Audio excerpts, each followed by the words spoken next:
not, all that. Mm-hmm. So it eventually goes into what Hoover Truman Eisenhower did, was deport the illegals. They can deport 11 million, we've got probably 25 million here, but Right, we right. can still deport them here, and we should. Okay, here it starts in, a lot of these are newspaper articles on, we had 11 men that were illegal, so working for.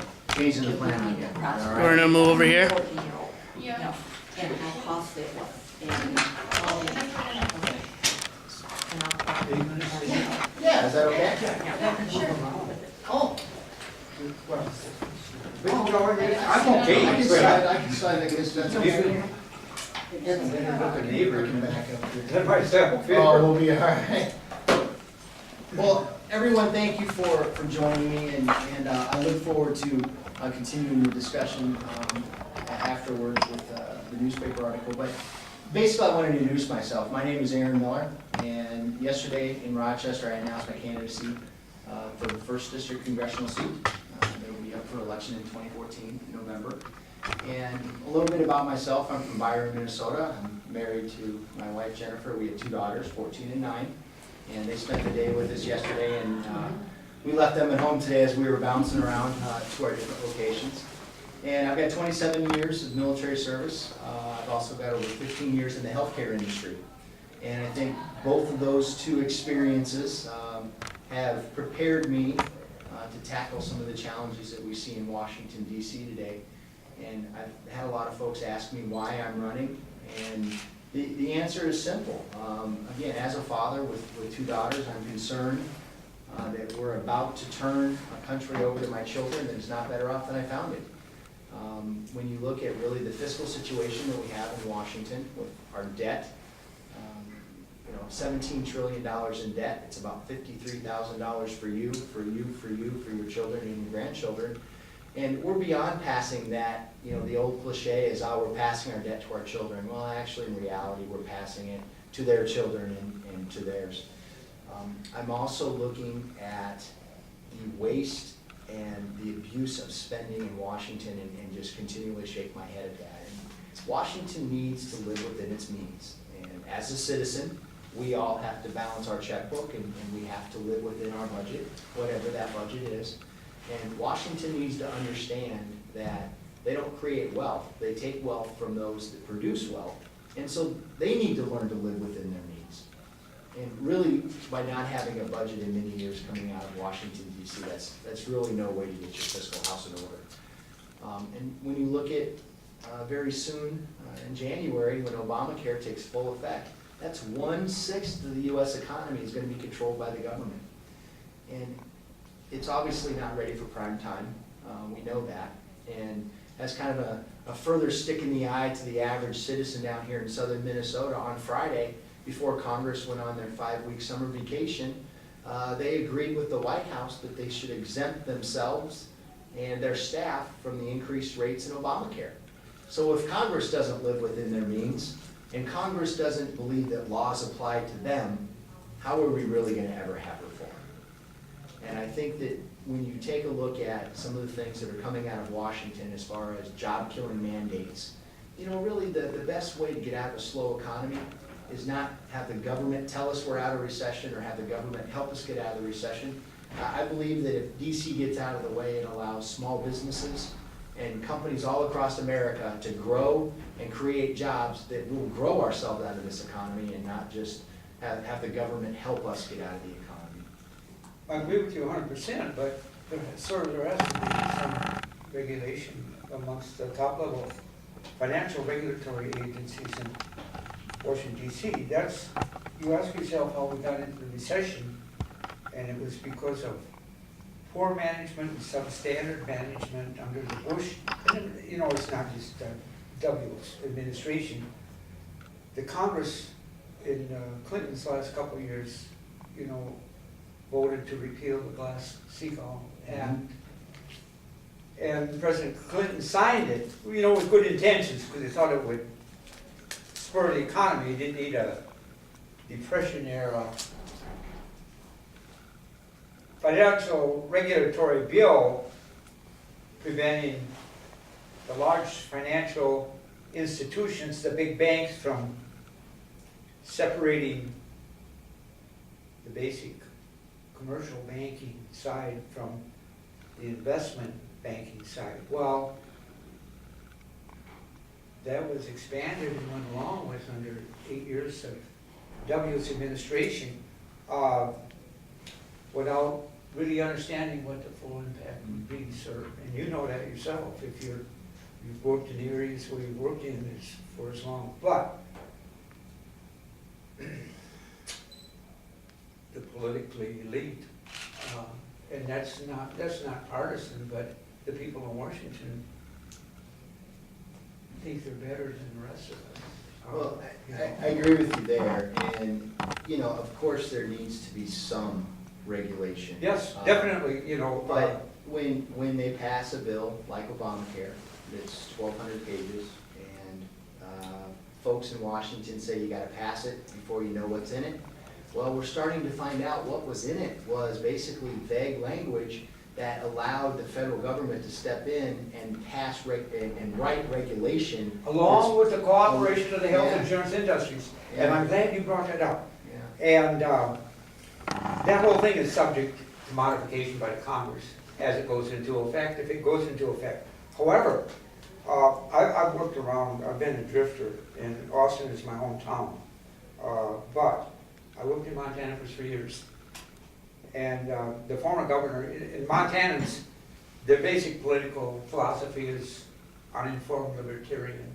They voted for Governor Romney in last fall, and there's no problem with that. I was surprised because the whole state is not, there's an anti-Mormon sentiment out there.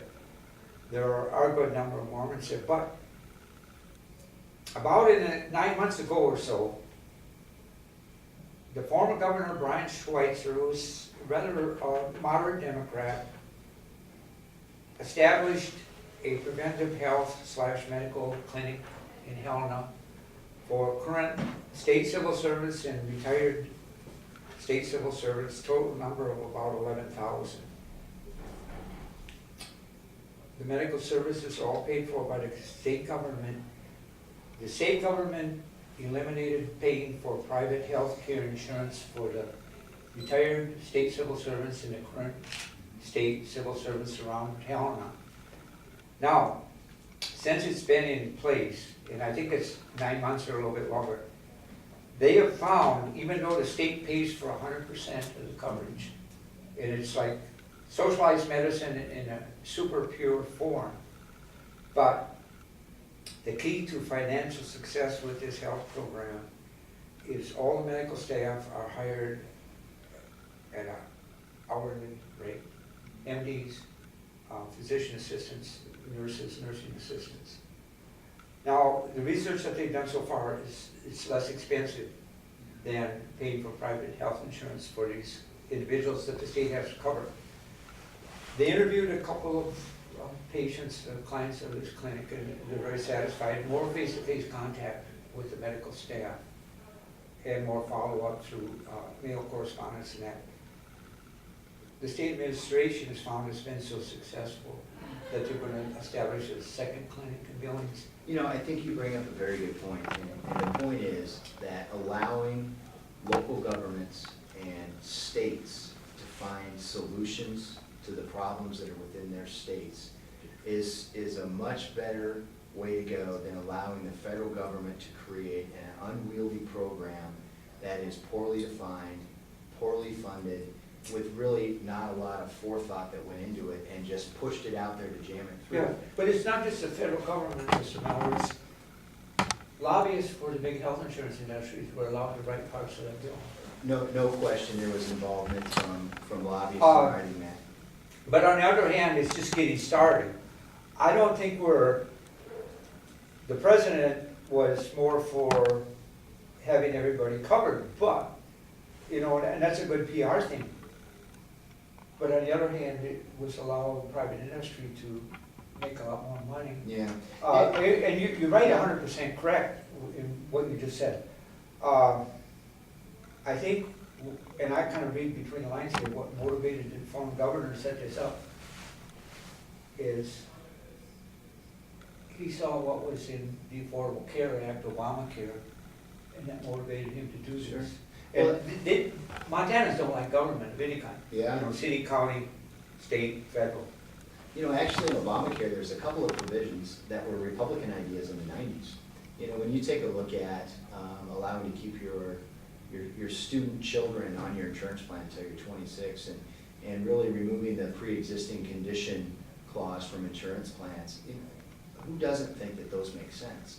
But the problem with Obamacare is not only the implementation of it, but also paying for it. And by exempting certain groups from the increase in rates next year, or allowing certain groups to opt out of the program for a year or two, just further highlights the fact that it's not quite ready for prime time. And as a Republican candidate that does have healthcare experience, we need to look at the parts of the bill that aren't ready, and that look at the parts of the bill that are going to be impossible to fund or obvious money losers, and defund those, fix them on the fly with a bipartisan agreement, and listen to groups, not just the insurance companies, or not just providers, or not just patients, or not just, but everybody.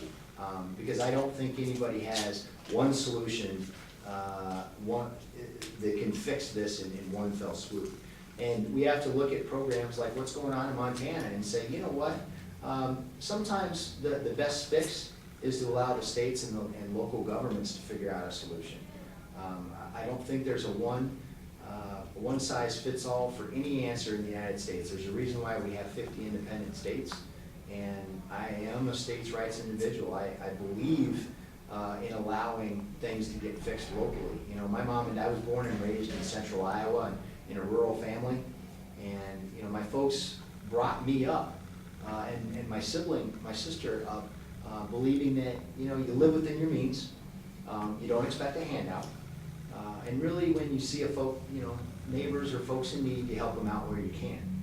And we didn't expect to get help from the government, and I grew up just fine. I think those same values that we see all across southern Minnesota. And I think folks are uncomfortable when Washington tells them what they should be thinking and tells them how they should be acting. And you know, we talk about a government that's getting so big that it's truly unmanageable and much too intrusive. You know, we look at the scandals with Benghazi and the NSA and the IRS and you know, even with the tapping of reporters' phones at the AP and some of the subpoenas that were issued for emails for reporters, you know, that used to be really a sacred right in this country, which was freedom of the press. And that even seems to be eroding a little bit. Yeah, that took a hit. It did. With subpoenas. You know. I wanted to say, and I don't mean to interrupt you, and I'm not going to talk anymore, but It's The good. different- It's a good discussion because I love to hear what's going on. Yeah, the different state, well, it's just my perception of things, but the different state governments, I worked in government service, like state and county for 28 years in 4 different states, but the different state governments communicate with each other administratively, and I'm sure what's happening in Montana will follow to other states too, once they get a comprehension of its level of success. But, okay, that's state government, but I think one can take to the bank, or it's safe to say that private industry will perceive this, how effective it is. And that's starting, because some of the big corporations have their own on-site health Sure. clinics, Absolutely. like Minute clinics and those kinds of things.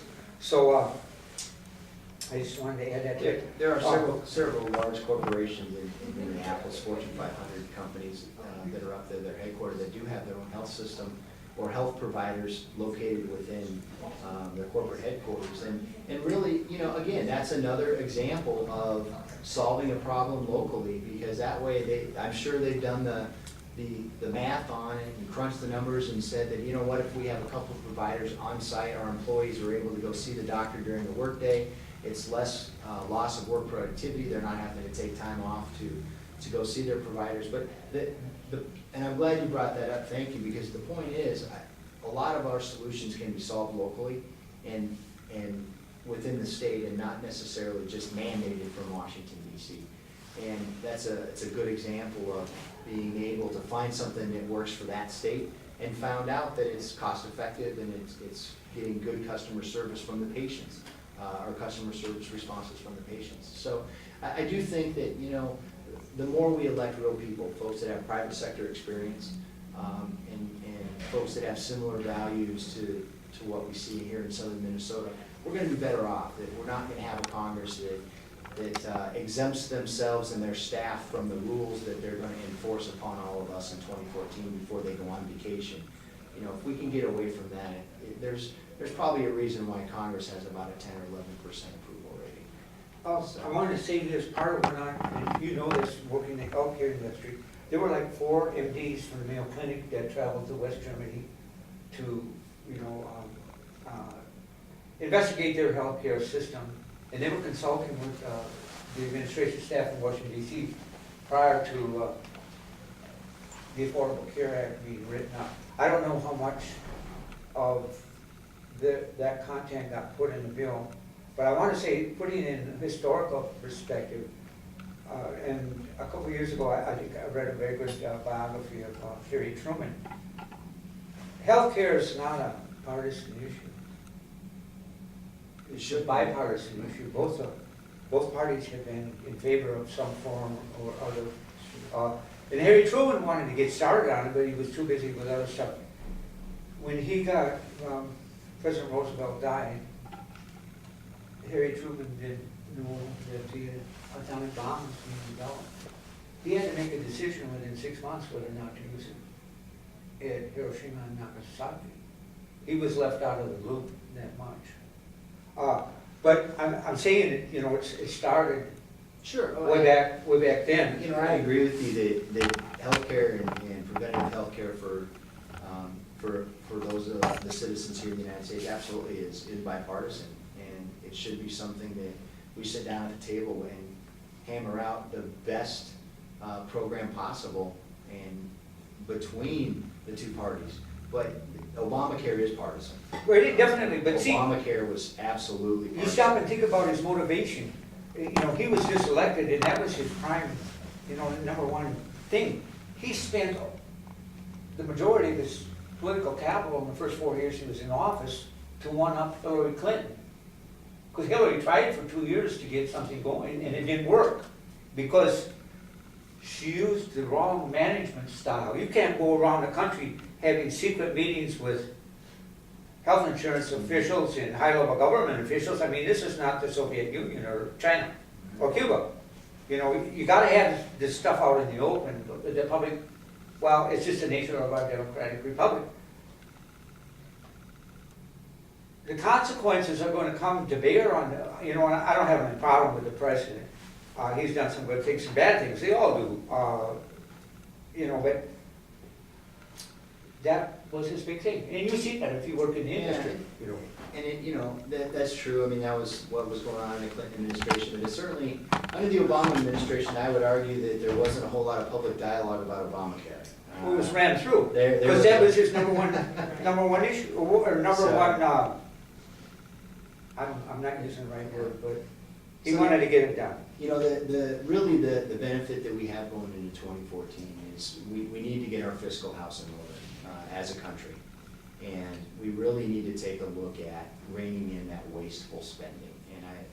And I had an individual yesterday that asked me, you know, well, what would you rein in as far as spending? And I'm like, well, it would be very, you know, specifically, I can't give you an answer right now. But what I can tell you is, again, being a member of the military for 27 years, there's a lot of wasteful spending in the military.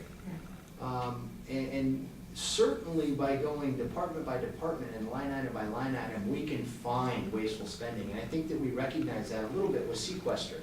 The sequestration was supposed to bring gloom and doom to the U.S. economy, and it was supposed to grind things to a halt. When in reality, each one of the departments kind of went through and found places that they could save money and tighten their belt a little bit. And I think some of the grandstanding by the administration, like shutting down the White House to tours, that's all for public public consumption, and obviously that's just about politics and partisan politics.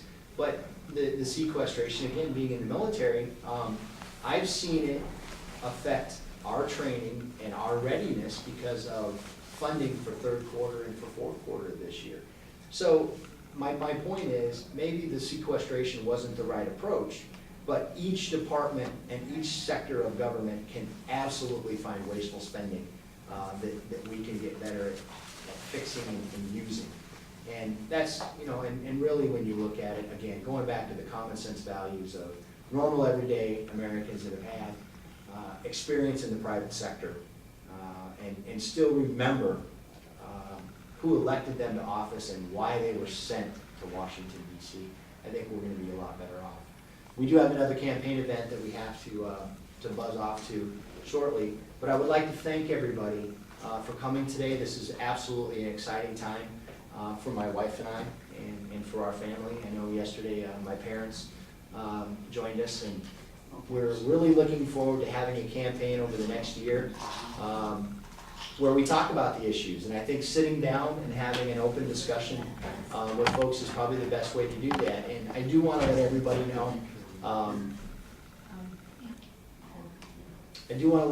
know, that I will be abiding by the endorsement. I believe that the delegate endorsement process in southern Minnesota is a good litmus test.